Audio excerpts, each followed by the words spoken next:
Krishna, Hare Krishna, Krishna Krishna, Hare Hare, Hare Ram, Hare Ram, Ram Ram, Hare Hare, Hare Krishna, Hare Krishna, Krishna Krishna, Hare Hare, Hare Ram, Hare Ram, Ram Ram, Hare Hare, Hare Krishna, Hare Krishna, Krishna Krishna, Hare Hare.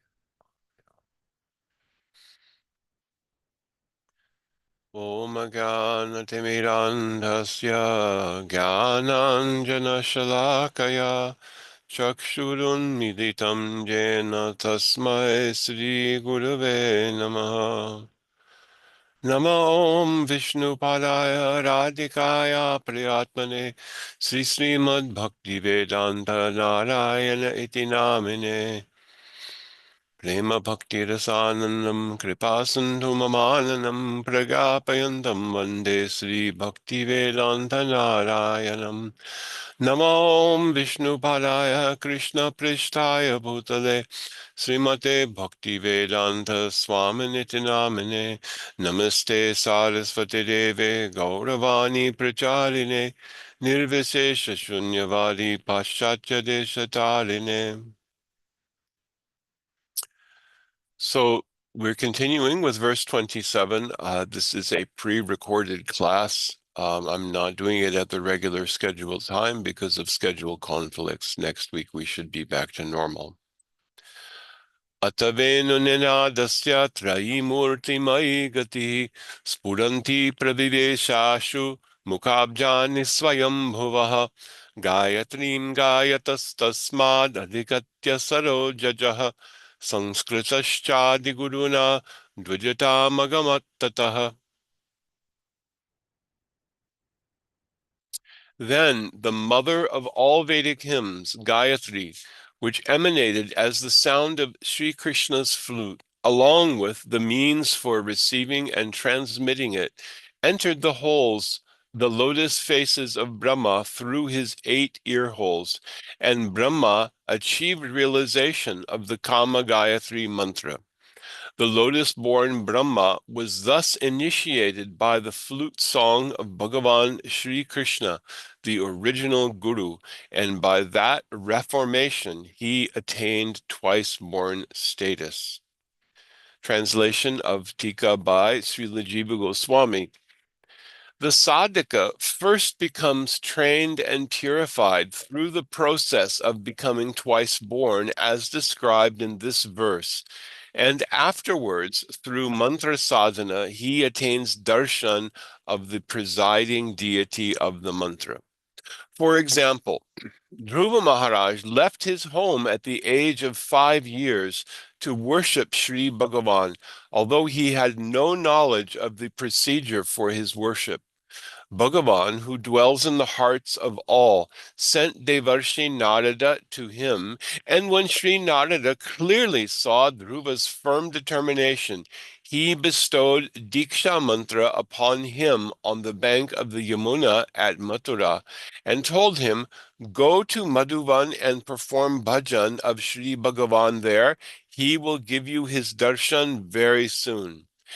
As a result of performing severe sadhana in accordance with Narada's instructions, Dhruva received the Lord's darshan within 6 months.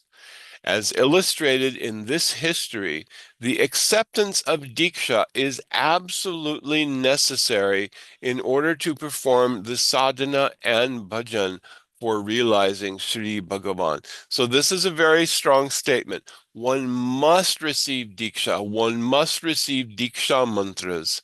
It is not just that, okay, I have gotten Harinam initiation and then it is all done. I don't need anything else. It is true, Harinam alone can give mukti, but we are not after mukti. We want to achieve perfection. We want to have this service in the divine abode, following in the footsteps of Brajavasis. Now, on the other hand, there is another thing, and we'll talk about that more as we go through the finishing the Tika and then read the Tatparya of Srila Bhaktivinoda Thakur. Brahmaji also became fully accomplished after undergoing the process of purification by becoming twice born, just as Dhruva did. This process is described by the two shlokas beginning with the words Atavenu Ninadasya. It is clearly stated in the second shloka that Gayatri is the mother of the Vedas. Tanmayi Gatihi means that the mantra, together with the traditions for receiving, practicing, and transmitting it, entered within his lotus faces by way of his 8 ear holes. In this way, Brahma received the reformatory process of initiation by means of Gayatri mantra from the original Guru, Sri Krishna, and attained the status of a twice-born Brahman. So we say, Hoy Krishna Sevonmukh, um, Brahma Hoite Chaturmukh, Hoy Krishna Sevonmukh. Um, Sri Brahmaji is the originator of our sampradaya, our Brahma Madhva Gaudiya sampradaya. And he received initiation from the flute song of Sri Krishna. After Divya Saraswati gave him the Gopal mantra, and by doing sadhana of the Gopal mantra, he was able to have darshan of Sri Krishna, and then he got initiated directly by Sri Krishna. So this process of receiving the mantra is very important. Now, Srila Jiva Goswami has given the example of Dhruva Maharaj. What mantra did Dhruva Maharaj receive from his Guruji, Narada Muni? Om Namo Bhagavate Vasudevaya. Okay, we can read this Om Namo Bhagavate Vasudevaya in a book. We can chant this Om Namo Bhagavate Vasudevaya ourselves. We could even follow the same process that Dhruva Maharaj did, but it will not have the same effect. Sampradayavahinaye mantraste nishphalamata. You must receive the mantra from the bona fide, qualified guru. And so although Dhruva Maharaj was a Sakama Bhakta, he had a desire, but he had the good fortune to come in contact with the exalted, elevated Guru Sri Narada Muni. And Sri Narada Muni gave him this mantra and he gave him perfection, such that when Dhruva Maharaj completed his sadhana and he got direct darshan of Prishni Garbha, Bhagavan Vishnu, he regretted, oh, sthana bilashi tapasistitoham, tvam praptavan deva munindra guhyam, uh, kacham vichinvan api divya ratnam, swamin kritartos smivaram nayache. Oh, my Lord, you are the object of search for great sages, and even demigods do not get your darshan. And I have gotten you. It is like getting such a diamond, a transcendental gem, but I was looking for broken pieces of glass. I wanted to have a high position, and having gotten you, I have no other desire. Still, Bhagavan insisted, no, Dhruva, you have to accept this because you requested it. And if you don't request it, then people will say, I don't give what is promised. Specifically, they will criticize my devotee Narada Muni. This was the subtext of what was being said. So to receive the mantra, there is another point here, which is that Diksha mantras are actually giving us the Swarup. So there is, even though there may be sometimes in our line coming from Srila Bhaktisiddhanta Saraswati Thakur, Srila Prabhupada, there is Siddha Pranali given. But that Siddha Pranali, it is like something that is additional. It is simply revealing what is already seen in the Swarup of the Jiva, and it is only has been given to some persons, but it is not required. The Babaji Log will say, you must have Siddha Pranali, otherwise you cannot have residence in Braj. This is not true. The Diksha mantra received from the bona fide Guru already has our Swarup in it, but It is like in seed form. Okay, here's a seed of a lotus flower. You cut the seed, you put it in water, you let it sprout, then you put it in soil, you let it grow a bit, then you put it in the pond, and then it will become strong, leaves will come, and eventually you will get a very beautiful lotus flower. That lotus flower is prema. And we are some lifetimes away from prem. By the grace of Gurudev, we may have prem even after only just a few lifetimes. Um, Chakshudan diloje janme janme Prabhu say.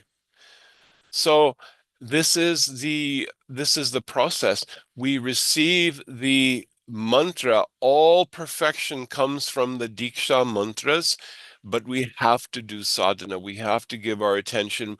We have to surrender to them and follow the process. So let us hear the Tatparya of Srila Bhaktivinoda Thakur. The nature of the sound of Sri Krishna's flute is specifically eternity, knowledge, and bliss, Satchit Ananda. And therefore, all of the Vedas exist in their perfect form within that sound. Gayatri is a Vedic meter, and in brief, it can be said to contain a meditation and a prayer. Among all the Gayatris, Kama Gayatri is the best because, unlike any other Gayatri, the prayer and meditation within it are fully imbued with transcendental pleasure pastimes. So now we have heard about the glories of the Gopal mantra, which is the king of all mantras. Now we are talking about Kama Gayatri. There are many Gayatris. There's Kama Gayatri, there's Vishnu Gayatri, there's Gaura Gayatri, there is Nrsimha Gayatri, so many different Gayatris. They follow a particular form. There is a meter, Gayatri, Trishtup, Anushtup, Pankti, Jagati, etc. The seven horses of Suryadev are named after the seven Vedic meters. Gayatri is one of them, and there is a form of Gayatri which specifically contains a meditation and as well as a prayer. So Kama Gayatri is best among all Gayatris. Let us hear the glories of Kama Gayatri. The Gayatri that is chanted after the 18-syllable Gopal mantra is known as Kama Gayatri. It is as follows. Kamadevaya vidmehe pushpavanaya dhimahi tanno prachodayat. Within this Gayatri, after a fully complete meditation on Shri Gopi Janavallabha, the transcendental Cupid is invoked by a prayer to attain entrance into his pastimes. Nowhere can one find a more excellent example of Rasic poetry concerning the transcendental world through which the sadhaka can take shelter of the abode of Prem. At the moment this very Gayatri entered the ears of Brahmaji, he became qualified as a Brahmin and began to sing it. It should be properly understood that whichever fortunate jiva receives this mantra factually attains spiritual rebirth. So again, the mantra must be received from the mouth of a bona fide guru. Guru Maharaj Srila A.C. Bhaktivedanta Swami Prabhupada, he also would give the Gayatri mantra by a tape recording. Why? He could do this because he is an associate of Mahaprabhu Radha and Krishna. And he was meant to spread the Sankirtan movement all over the world. And so he could do such things as a great acharya.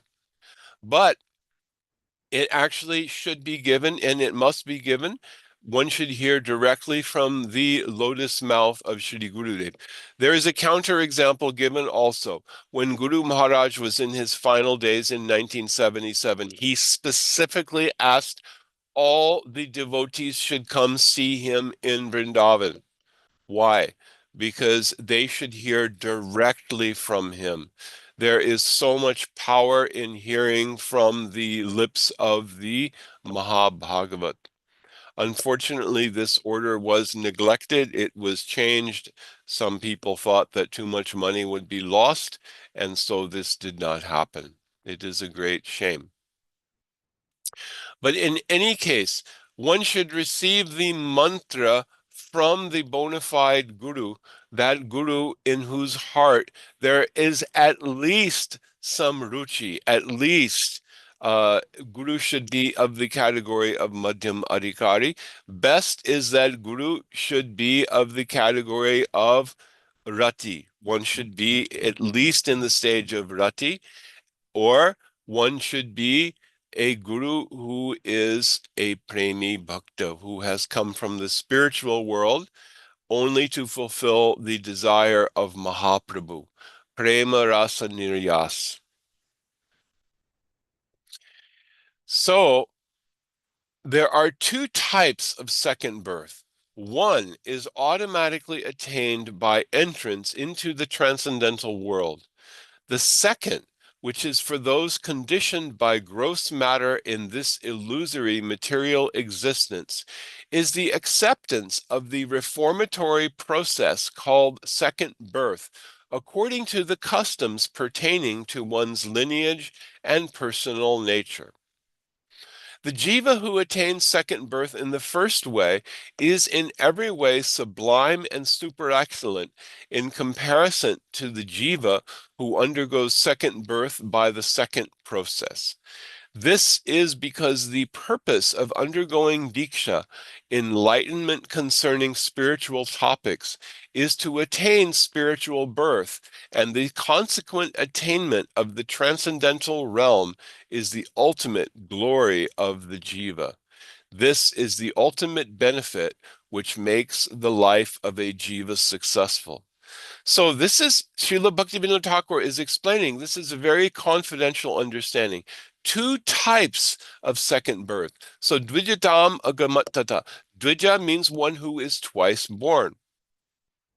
So we can say someone who has been initiated by Diksha mantras, even if one has only received the Brahma Gayatri, Om Bhur Bhuvaha, this makes someone twice born. They have gotten the samskar. Janmana jayate shudraha samskaradhi bhavet dvijaha. Everyone by birth is Shudra, not qualified. Shudra is not qualified to perform any Vedic ceremony or offer oddity or anything like that. Samskaradhi bhaved dvijaha. But by samskar, and this is referring specifically to the samskar, upanayan samskar, where one receives the Gayatri mantras in the process of Diksha, then one becomes twice born. Now, the second type is by entrance into the transcendental world. So it can be said that when we receive Diksha from Gurudev, then we have become twice born. We are now able to do Archan. We are now able to even recite Vedic mantras. However, it is the goal is this second type of second birth where one is entering into the transcendental world. So that is actually this first type is the best type. That is very fortunate. When one receives the mantra, we are receiving entrance into the transcendental world. Only we have to do mantra sadhana. We have to do the practice to realize it and fructify by watering very carefully, by guarding the creeper, because this creeper is the creeper that has been received. We have received the seed. This will pierce the coverings of the material world and take shelter at the lotus feet of Sri Sri Radha Krishna and Goloka Vrindavan. And only there it will bear the fruit of prem. And Gurudev has given such beautiful descriptions. Oh, if you will do the sadhana, what Gurudev has given you, then you can, in your next birth, you will have very high class of sadhu sangha and chant only 1 lakh rounds every day, and you will get up to the stage of ruchi. And then again, in your next birth, you will come to the stage of asakti, and in your next birth, you will come to the stage of, finally, rati. And then in your next birth, you will realize Swarup Siddhi, and you will take birth in Prakat Lila, where Krishna is having his pastimes. And by the association of Nitya Siddha devotees, you will then get your next birth in Golok Vrindavan.